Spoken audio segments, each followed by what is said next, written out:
내가 다시 아래에서 행하는 모든 학대를 살펴보았도다. 보라, 학대받는 자들의 눈물이로다. 그들에게 위로자가 없도다. 그들을 학대하는 자들의 손에는 권세가 있으나 그들에게는 위로자가 없도다. 그러므로 나는 아직 살아있는 산 자들보다 죽은 지 오랜 죽은 자들을 더 복되다 하였으며 이 둘보다도 아직 출생하지 아니하여 해 아래에서 행하는 악한 일을 보지 못한 자가 더 복되다 하였노라.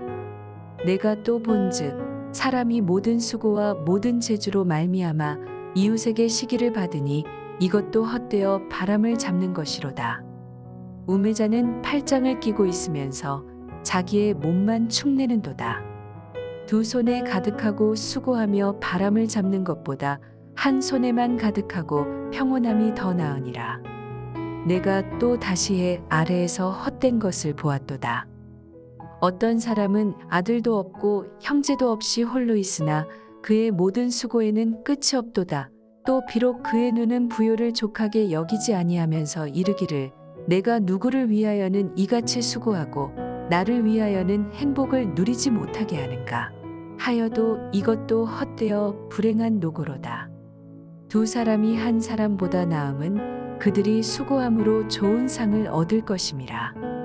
혹시 그들이 넘어지면 하나가 그 동물을 붙들어 일으키려니와 홀로 있어 넘어지고 붙들어 일으킬 자가 없는 자에게는 화가 있으리라. 또 두 사람이 함께 누우면 따뜻하거니와 한 사람이면 어찌 따뜻하랴.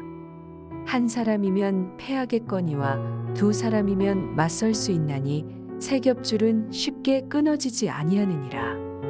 가난하여도 지혜로운 젊은이가 늙고 둔하여 경고를 더 받을 줄 모르는 왕보다 나으니 그는 자기의 나라에서 가난하게 태어났을지라도 감옥에서 나와 왕이 되었음이니라. 내가 본즉 해 아래에서 다니는 인생들이 왕의 다음 자리에 있다가 왕을 대신하여 일어난 젊은이와 함께 있고 그의 치리를 받는 모든 백성들이 무수하였을지라도 후에 오는 자들은 그를 기뻐하지 아니하리니 이것도 헛되어 바람을 잡는 것이로다. 오늘 본문에서 솔로몬은 죽은 사람이 살아있는 사람보다 더 행복할 것 같다고 말합니다. 다른 사람들을 억압하고 착취하는 세상의 악을 보았기 때문입니다. 이러한 전도자의 탄식 앞에서 우리는 인생의 성공에 대해 생각해 보길 원합니다. 사람들은 누구나 인생에서 성공하기를 원합니다. 그런데 사람들이 일반적으로 생각하는 성공은 어떤 것입니까? 많은 재물을 소유하고 높은 지위에 올라 많은 권한을 행사하면서 사람들에게 영향을 미치는 거죠. 그래서 이러한 목표에 사로잡힌 사람들은 그것을 이루기 위해 수단과 방법을 가리지 않는 것 같아 보입니다. 어떻게 해서든지 목표를 이루어야 성공한 인생이라고 생각하기 때문이에요. 오늘 본문에서는 이렇게 정치적, 경제적으로 강한 자들이 약자들을 억압하고 착취하는 모습에 대해 말하고 있습니다. 그리고 사회적 약자들이 눈물을 흘리며 고통 속에 살아가지만 그들을 위로하는 사람은 아무도 없음을 말합니다.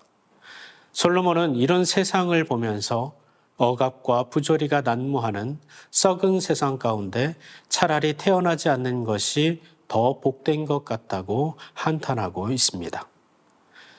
열왕기상 21장에 보면 나봇의 포도원이 나오는데요. 이스라엘의 왕 아합은 나봇의 포도원이 탐이 났습니다. 아합은 포도원을 자신에게 팔기를 원하지만 팔지를 않는 겁니다. 이에 이 사실을 알게 된 아합의 아내 이세벨은 나봇에게 누명을 씌우고 그를 돌로 쳐 죽입니다. 아합은 이세벨이 나봇을 죽이자 지체 없이 그의 포도원을 차지합니다. 목표를 이루기 위해 수단과 방법을 가리지 않았던 거예요. 이에 하나님은 이들이 저지른 살인과 착취를 모두 보셨고 철저히 응징하십니다. 본문에서도 사람들이 수고하며 애쓰는 이유 중 하나가 경쟁심 때문이라고 말합니다. 경쟁심이 동기가 되어 게으른 사람은 부지런한 사람이 되기도 하고요. 맡은 일에 더 충성하기도 합니다. 요즘의 기업들 간의 경쟁을 보면요. 다른 기업보다 더 좋은 물건을 만들려는 경쟁심 때문에 생산된 제품들이 많이 있는 것을 보게 됩니다. 더 좋은 물건을 만들어내야 경쟁에서 이기게 되는 거죠. 하지만 남보다 더 많은 것을 얻고 더 높은 자리에 오르기 위해서 반드시 경쟁에서 이겨야 된다라는 이 생각을 조심해야 합니다. 왜냐하면 반드시 이겨야 된다고 하는 그 생각 때문에 편법과 불법의 유혹에 빠지게 되기 때문입니다. 예수님은 제자들에게 으뜸이 되는 비결을 가르쳐 주셨습니다. 그것은 가장 낮은 자리에서 섬기는 거예요. 주님은 십자가에 달리시기까지 낮아지셨지만 하나님이 높이셔서 하나님의 우편에 앉히셨습니다. 섬김의 본을 보이신 예수님을 본받아 우리가 다른 사람을 겸손히 섬길 때 하나님이 마지막 날에 우리를 높여주실 줄 믿습니다. 세상에서 말하는 성공은 하나님이 원하시는 성공과는 완전히 다르다는 것을 알 수 있습니다. 먼저 낮은 자의 모습으로 주님께 간구하며 주님의 뜻을 구하는 모습이 있어야 하고요. 다른 사람을 이겨야 하는 대상으로 보는 것이 아니라 섬김의 대상으로 바라봐야 되는 거예요. 이렇게 살아갈 때 우리는 주님 안에서 참된 성공을 하게 되는 겁니다. 성공하기 원하십니까? 이제는 세상의 방식을 따르지 말고 하나님의 방식으로 성공하며 기쁨과 소망이 가득한 삶을 살아가시길 간절히 축원합니다.